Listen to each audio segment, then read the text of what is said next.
Fisheries officer എക്സാമിന് വേണ്ടി prepare ചെയ്യുന്നവർക്ക് കുറച്ച് ചോദ്യങ്ങളാണ്, ടോപ്പിക്സുമായിട്ട് ബന്ധപ്പെട്ട കുറച്ച് ചോദ്യങ്ങളാണ് ഇവിടെ ഡിസ്കസ് ചെയ്യുന്നത്. ആദ്യത്തെ ചോദ്യം, which country ranks first globally in aquaculture production? Answer വരുന്നത് ചൈന. അപ്പോൾ ചൈനയാണ് അക്വാകൾച്ചർ പ്രൊഡക്ഷനിൽ ഏറ്റവും മുന്നിൽ നിൽക്കുന്ന രാജ്യമെന്ന് പറയുന്നത്. ഇനി ഇന്ത്യയുടെ ഗ്ലോബൽ റാങ്ക് എത്രയാണ്? ടോട്ടൽ ഫിഷ് പ്രൊഡക്ഷനിൽ ഇന്ത്യയുടെ സ്ഥാനം എത്രാമതാണെന്ന് ചോദിച്ചാൽ അത് രണ്ടാമതാണ്. ഇനി ഫാംഡ് ഷ്രിംപ്സിൻ്റെ ടോപ്പ് പ്രൊഡ്യൂസർ ആയിട്ടുള്ള ഇന്ത്യൻ സ്റ്റേറ്റ് ഏതെന്നാണ് ചോദിച്ചിരിക്കുന്നത്. ഫാംഡ് ഷ്രിംപ്, ആ ടൈപ്പ് ഓഫ് പെർട്ടിക്കുലർ ഷ്രിംപിൻ്റെ ഏറ്റവും ടോപ്പ് പ്രൊഡ്യൂസറായിട്ടുള്ള ഇന്ത്യൻ സ്റ്റേറ്റ് ആണ് ആന്ധ്രാപ്രദേശ്. അടുത്ത ചോദ്യം, കേരളത്തിൽ 2010 കേരളത്തിൻ്റെ ഔദ്യോഗിക മത്സ്യമായിട്ട് സ്റ്റേറ്റ് ഫിഷായിട്ട് സെലക്ട് ചെയ്ത് ഫിഷ് ചെയ്തതാണ് എട്രോപ്ലസ് സുറാറ്റൻസിസ് ആണ്. ദാറ്റ് ഈസ് നമ്മുടെ പേൾ സ്പോട്ട്. ഓക്കെ, പേൾ സ്പോട്ടാണ്, കരിമീനാണ് ഉത്തരം വരിക.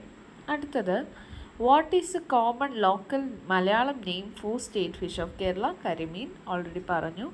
ഇനി അക്വാകൾച്ചറുമായിട്ട് ബന്ധപ്പെട്ട് നടത്തിയ റെവല്യൂഷൻ അറിയാലോ, ബ്ലൂ റെവല്യൂഷനാണ്. ഇനി NFDBയുടെ ഫുൾ ഫോം എന്താണ്? അതായത് ഫിഷറീസ് ഡെവലപ്മെൻറ്റിന് ഫണ്ടിങ് കൊടുക്കുന്ന നാഷണൽ ബോഡിയാണ് NFDB. അതിൻ്റെ ഫുൾ ഫോം ഒന്ന് ചിന്തിച്ചാൽ തന്നെ N for national, F for fisheries, D for development, B for board. അതാണ് ഉത്തരം വരിക. ഇനി central institute of fresh water അക്വാകൾച്ചറാണ് CIFA. അതിൻ്റെ ഹെഡ് ക്വാർട്ടേഴ്സ് എവിടെയാണെന്നാണ് ചോദിച്ചേക്കുന്നത്. അത് ഒഡീഷയിലെ ഭുവനേശ്വറിലാണ്. അടുത്ത ചോദ്യം, CMFRI അതായത് സെൻട്രൽ മറൈൻ ഫിഷറീസ് റിസർച്ച് ഇൻസ്റ്റിറ്റ്യൂട്ടാണ്. അതെവിടെയാണ് ലൊക്കേറ്റ് ചെയ്തിരിക്കുന്നതെന്നാണ്. അത് കേരളത്തിൽ കൊച്ചിയിലാണ് ലൊക്കേറ്റ് ചെയ്തേക്കുന്നത്. അടുത്ത ചോദ്യം, what is the width of India's exclusive economic zone in nautical miles? 200 nautical miles. അതായത് നമ്മുടെ ഇന്ത്യയുടെ എക്സ്ക്ലൂസീവ് എക്കണോമിക് സോൺ, ഓക്കെ, അതാണ് EEZ എന്ന് പറയുന്നത്. അതെത്ര നോട്ടിക്കൽ മൈൽസ് ആണ് അതിൻ്റെ വിഡ്ത്ത് എന്നാണ്? 200 നോട്ടിക്കൽ മൈൽസ് ആണ് ഇന്ത്യയുടെ എക്സ്ക്ലൂസീവ് എക്കണോമിക് സോണിൻ്റെ പരിധി എന്ന് പറയുന്നത്. ഇനി അടുത്തത്, what hand held visual tool is use to measure the transparency and turbidity of pond water? Pond വാട്ടറിൻ്റെ ട്രാൻസ്പെറൻസിയും ടർബിഡിറ്റിയും മെഷർ ചെയ്യുന്നതിന് വേണ്ടി ഉപയോഗിക്കുന്ന വിഷ്വൽ ടൂൾ ഏതെന്നാണ്? അത് സെച്ചി ഡിസ്ക് ആണ്.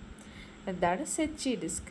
ഇനി നമ്മുടെ ഈ ഏറ്റവും കൂടുതൽ ഒരു ദിവസത്തിൽ ഏറ്റവും കൂടുതൽ ഡിസോൾവ്ഡ് ഓക്സിജൻ കാണുന്ന സമയം ഏതാണ്? Okay, at what time of the day? ഏറ്റവും കുറവാണ് കേട്ടോ.